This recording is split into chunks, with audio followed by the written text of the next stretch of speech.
Over here are some radishes that I've planted in. It's all different types. There's multicoloured ones. In fact, there's a giant one.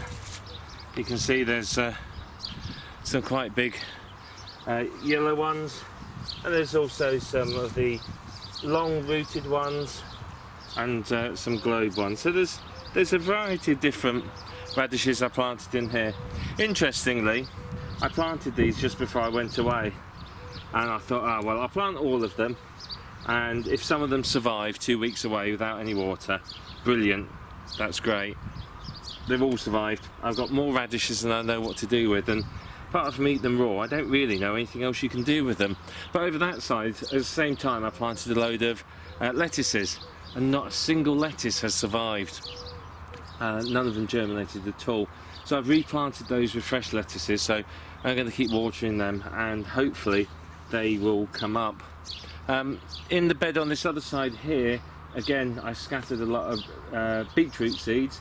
They're golden, they're long ones, and there's some red ones in there. I just planted lots of them, put them all in the ground, and figured something would come of it. And quite a few have come up, not as many as I'd hoped, considering how many I put in. But again, I've put more seeds in there, so I'm hoping that I'll get a second crop of radishes, and I can have those later on in the year. So I'm sorry, beetroot. I really do like my beetroot. I like it fresh. I pickle it as well. So let's see how all they do. None of them are ready yet. They're all still very, very small. So it's particularly important in this really hot weather to keep watering them so that they form the proper globes. They have a tendency to turn into sort of long, spindly, thin things that just are unusable. So regular watering of those can be really good soaking, and they'll form into decent balls that you can then use for whatever you want. Over here we've got some dwarf French beans.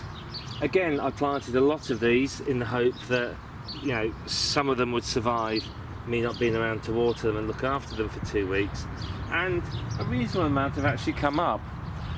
Like everywhere else on my allotment, mare's tail is absolutely rife. Sadly, there's very, very little you can do to get rid of it. I'm just taking the approach of wherever I see it now, I just pull it up, and if I keep pulling it up, hopefully I can weaken it enough that it will die back. But you can see a couple of little bit of I'm assuming that's slug damage. Reasonable germination rate, again not as high as I'd have hoped, but they've done fairly well, so I'm quite pleased with them. Looking forward to them producing some pods as well. The trouble with these is again, like my other beans I'll show you in a minute, these didn't really do much whilst I was away, and since I've been back and I've been watering them sort of once or twice a day, they've really sort of shot up and done quite well. But again, I'm looking forward to these ones. I've taken the approach this year, I don't know whether any of you have, I've not bothered growing runner beans. The problem is there's only so much runner beans one person can eat. I mean, the rest of the family don't particularly like runner beans, and I mean I like them, but there's only so many I can eat. There's only so much runner bean chutney I can make. So I've taken the decision this year, I'm only growing French beans. These are dwarf ones, and over there, I'll show you in a minute, are my violet podded French climbing beans. And I thought I'll grow those because people prefer the French beans over the runner beans. So we'll see how those work out for us this year and what we get from them. But so far they're growing well. As I said, they've done a lot better since they've had a bit more regular watering. But again, in this heat, everything is struggling at the moment. It's unseasonably warm. I mean, 30 degrees in the UK for sort of a few days is almost unheard of. But it's coming up. It just means more time carrying water back and forth. Unfortunately, that's what we've got to do. But again, they're looking good. I'm very pleased with those. These are the onions and shallots. They're doing quite well. I've had to pull all the flowers off them. You can see, don't know, can you pull that one off? This is one of the flowers. These come up on your onions. just pull them off. You can cook them and eat them, or you can just compost them. But you take them off because they take energy away from the bulbs, and they slow down the bulb development because they're producing seeds and these flowers. The flowers themselves are lovely, and if you like onion flowers, I'd recommend getting some of the ornamental alliums. There's some beautiful, beautiful flowers available. You can't eat them, you can't eat the bulbs, but the flowers are lovely, and I do think onion flowers are very, very attractive. Now I've planted these probably a bit too close together. There's some shallots at the front. There was some garlic in there which I've taken out. I did have another bed of garlic. Again, I've harvested all of that. These don't need harvesting yet. You can see the stalks are still quite green and quite strong, so you leave them in. The time to harvest them is when the tops start to die back. The tops will yellow. You can see in some of them they're starting to yellow already, but they'll yellow and they'll start to lean over. Once they lean over like that and they're yellowed, that's when it's time to harvest them, and you can pretty much pull them out. In this case, the ground's so hard I've actually had to dig them out. I did pull a couple up because I needed some onions at home, and it actually broke the onions in half because they were just dried into the soil. But before you harvest them, don't water them for 2 or 3 days, let it all dry out, then you pull them up. You can braid them. I tend to sort of cut the root and the green off, and then I just leave them somewhere cool and dry to dry off for a week or so. So they're looking alright actually, so I'm quite pleased with them. Apple trees have actually gone quite mental. They need trimming back, but I don't like to trim apple trees in the summer. I know you can, I'm just always a bit wary of it because of the risk of introducing infection. But you can see this year we've actually got some apples. How well they'll do I don't know, but you can see the other apple trees there, and they're really shot up. So this autumn, or winter I should say, once they've died back, I'm going to trim them and start shaping them, and I want to grow them along fences. So I want to put some supporting poles up here, and then I'm going to train them to grow across the fences, and that will hopefully tidy them up and produce quite a nice little fence for me on this side of the allotment. The idea is eventually to have something like these fences across sort of most of the way, with just a couple of entrances, and I figured that way it's all going to look very nice, very self-contained, and it just means you don't get people or anything wandering onto your plot. Not that they do on this site, it's very, very good, but it's just I think it's a good use of space. Rather than have trees in the middle taking up loads of space, sucking up moisture and casting shade, have them around the outside, and then you've got a living fence. So it's just a productive use of space as far as I'm concerned.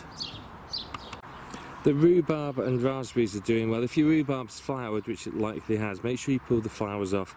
You'll see them, there'll be big stalks that go straight up in the air. And you can see down there on the floor the remains of the ones from mine. I've not composted them yet. But you can probably still harvest your rhubarb a little. I'd keep watering it in this weather. Like everything else, it's really, really suffering. So give it lots of water, look after it, and enjoy it before you have to stop harvesting it and let it sort of gather its energy for winter. And next door are the summer fruiting raspberries, and again you can see that it looks like there's a reasonable crop coming up on those, so starting to ripen. I should be able to start picking them in the next week or so, and again looking forward to those, as I quite enjoy sort of raspberry jam or something similar to that. So that hopefully won't take too long for them to get ready and I can start using them. The blackberries are coming up as well. There's going to be a lot of blackberries this year. I really enjoyed them last year, so I can't wait for them to be ready again this year. Over here is my red currant bush, and you can see a couple of red currants up here.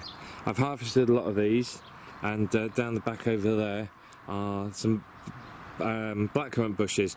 I only planted those September last year, and I've had a fantastic crop off them. I could have done with a lot more watering. Unfortunately they were quite small, but quite a substantial crop considering they've only been in the ground less than a year. So I'm very impressed with those, and this has been here for quite a while. Needs a good prune this year.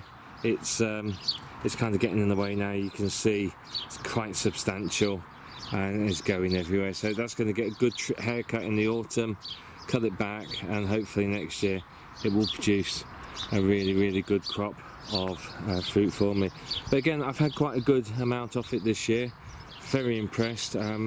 Not enough to really do anything special with, but enough to make a couple of crumbles and something like that. So they're going to get thrown in with some rhubarb and some apples and whatever to make a crumble, I think, because I don't really have enough to make a red currant jelly or anything like that. But it's a good start, and first time I've actually harvested them and used them, so quite interesting to have a go with them.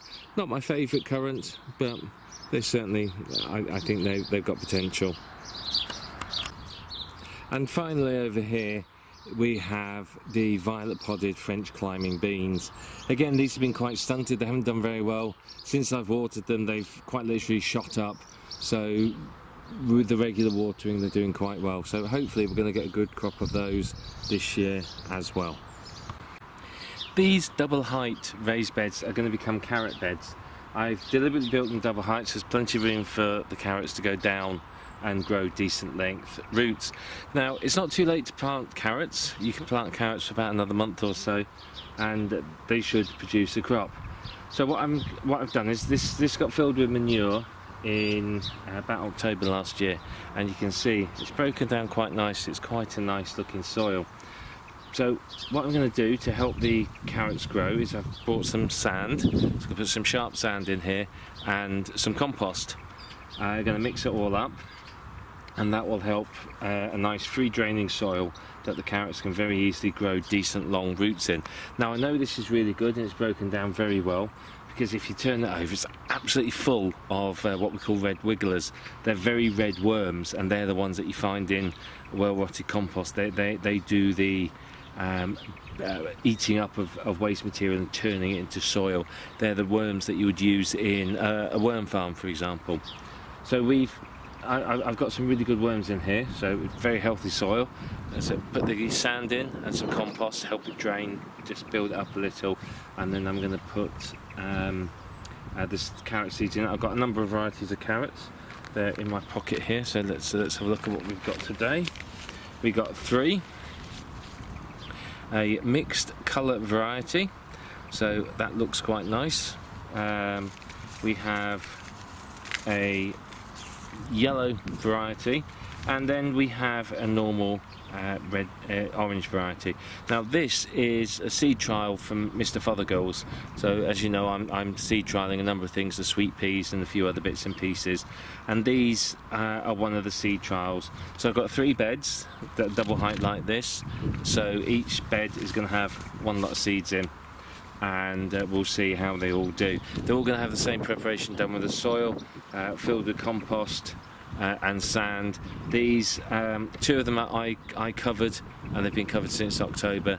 The 3rd one, unfortunately, I didn't get around to covering because the weather was really bad, so it didn't get covered. But I'm going to give these a really good go, and we'll see what we can get out of them. So I'm quite excited to grow carrots. I'm quite excited to do it properly with them. So I'm going to put 3 varieties, 1 in each bed, and we'll see how well they do and what comes up from them. I'm interested to see how they all do.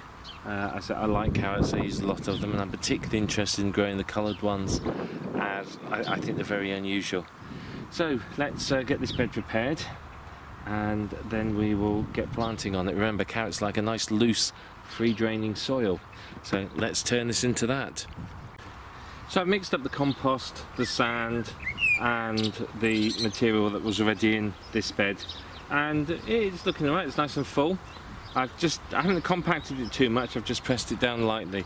So what I'm going to do is make some lines with this, and then I'm going to sow the Mr. Fothergill's Speedo F1 in this bed, and we'll see how they come up. I'm not going to sow them too thinly. I'm going to try and space them out a little so that I don't have to thin them out. I don't like thinning carrots out if I can help it, purely because when you do that it can attract carrot fly. Now I'm told carrot fly can't fly higher than about 18 inches off the ground, so these might be high enough, but I might well just put some very fine mesh around them anyway, just in case. I don't think carrot fly is a problem around here. I haven't heard any other allotment owners talking about it, but just to be on the safe side, I may well net these a bit later on, just in case. But for now, I'm just going to get these planted. I'm going to probably sow, there's 350 seeds in here, so I'll probably sow about 4 rows, and let's see how well these do. We're going to give them a damn good soaking in. It's very, very, very hot, and hopefully a good soaking will help. So yeah, just make some drills, put these in, and then we're sorted. It should all be okay, I hope. So I've got 4 rows of carrots in here now. These are the Mr. Fothergill's ones that I'm doing the seed trial for. I've watered them in. They'll be watered daily. If I can, I'll water them more than once. Now, I did a bit of an experiment last year with these raised beds. You see, I've got 3 double height ones I've decided I'm growing carrots in. 2 of them I covered, and the 3rd one, which is over there, I'll show you in a minute, I didn't. Now, I thought, let's have a look at the difference between just putting some of the black plastic. All it is this use it weed membrane that I use for the paths. So I just stapled it to the sides of the bed, so it was completely covered. Now the first difference was obviously the weeds. These had far fewer weeds in. There were still some, particularly on the one over there where mare's tail's a bit more common. So there's still some, but it wasn't as many, it wasn't that infested. The one that I didn't cover, quite obviously, was very, very infested with weeds. The big difference was in the quality of the soil. The ones I covered, they all had the same amount of compost in. The ones I covered had about that much of this sort of dried compost on top that wasn't really broken down, so it was only a tiny bit, half an inch maybe at the most. The bed I didn't cover had probably about 2 or 3 inches of that material. The soil in this was really nice. It was very fluffy, it was well broken down, it wasn't clumped and hard, and it was chock-a-block with worms. Now the other one, let's go over there now. The other one, which is this one here, let's just get me fork. This one here, you can see it's a lot less broken down. Look, that's still manure, hasn't broken down anywhere near as good as the other bed. Obviously it was absolutely full of weeds, which you kind of expect, but I think the biggest difference, it was surprisingly noticeable, was the lack of worms in this one. There's very, very few worms in this. Now the worms you get are what we call red wigglers. They're a deep red colour, and they're the ones that compost for us. Now this one didn't have very many in at all, not compared to the other one, but it also, the soil was very clumpy. It's big, thick, hard clumps. It's not soft and fluffy like the other one. So you can see, I mean, they are breaking up, they are moist underneath, but it's nowhere near as good quality as this beds that I covered. Now I thought it would be interesting just to see the difference. You know, let's have a look, see what the difference in quality. I mean, you can see here, there's lots and lots of manure that just hasn't broken down. So covering your beds makes a huge difference. If you're putting fresh manure on them, put fresh manure on, leave it for about 8 months, you'll have a lovely soil. But you do need to cover them. I think it keeps the heat in, it keeps the moisture in, and I think that really helps the sort of soil break down. And you can see this one is positively infested with mare's tail. It's absolutely everywhere.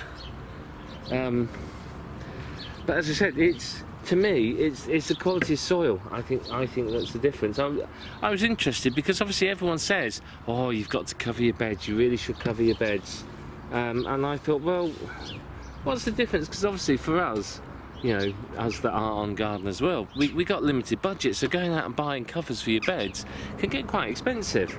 You know, I mean, these are, I think the 1 metre fabric just about fits on these, with about that much to spare on one side. So the 1 metre use it weed membrane off Amazon fits quite nicely. Like I said, I mean, you end up needing quite a lot of it, and it does get costly. And the real difference is in the quality of the soil.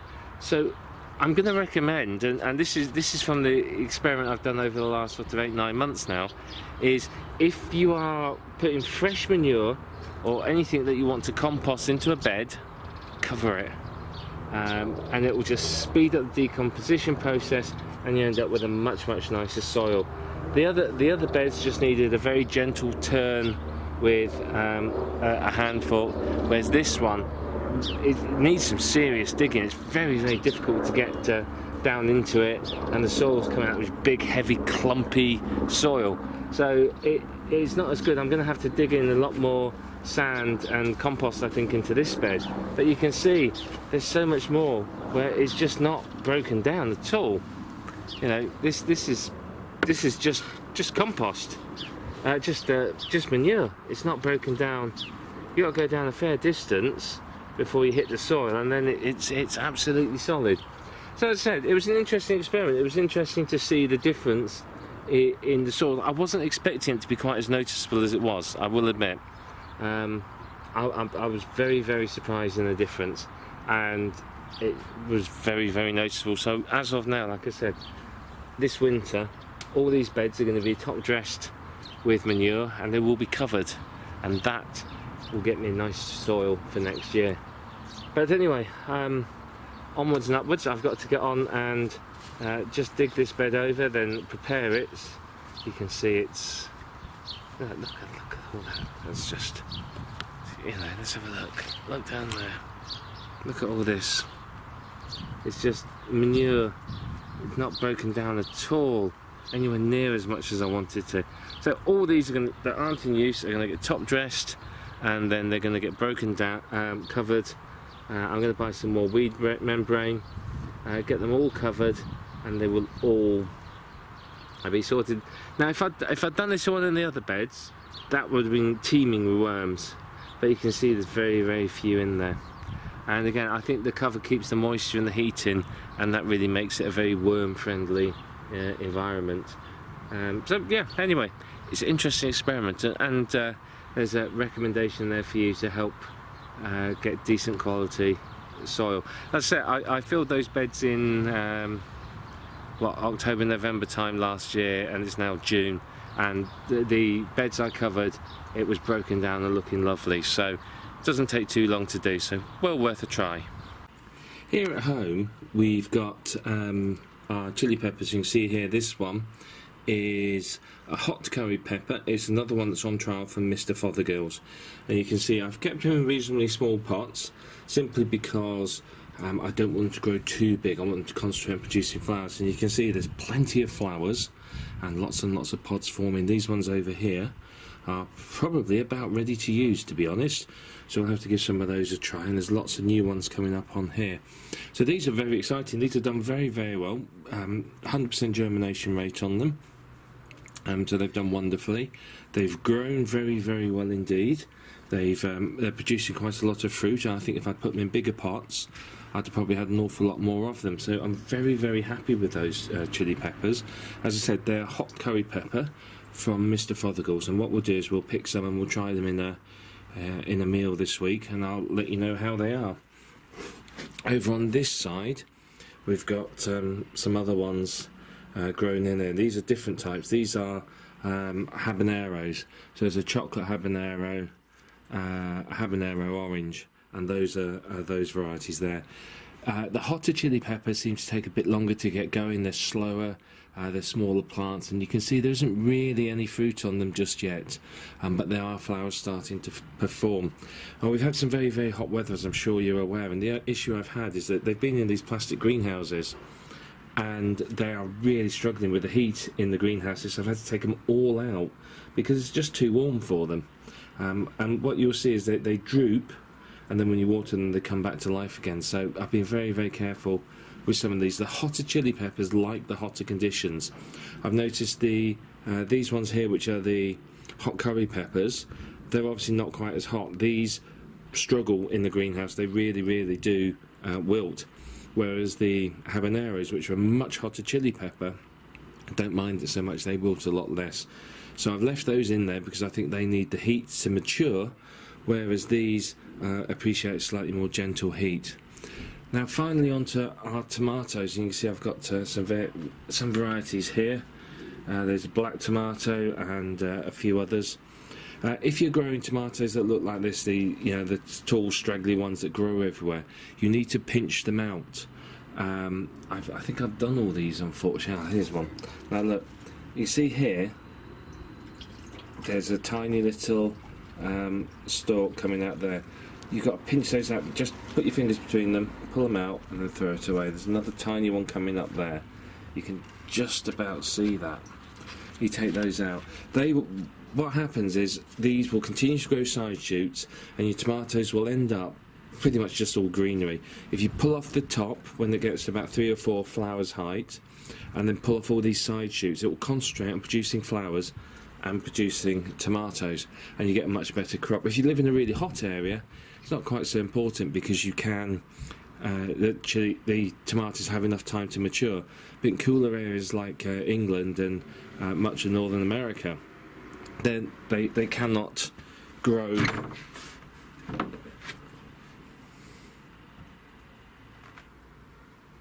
They cannot grow to maturity, so you pinch them out, otherwise you end up with masses and masses of greenery and very, very few fruits.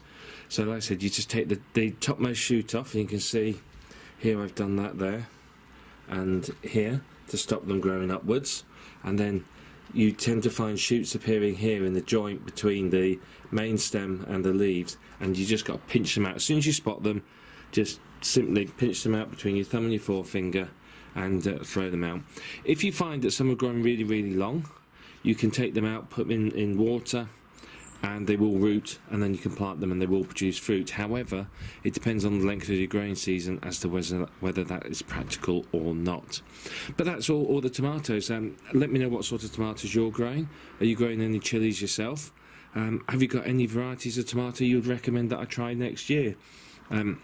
I've got a few different varieties here, and I'm looking for some suggestions for some interesting tomatoes to try and grow next year and see what I can come up with. So please, I'd really appreciate any suggestions. Happy gardening, and I will talk to you in the next episode.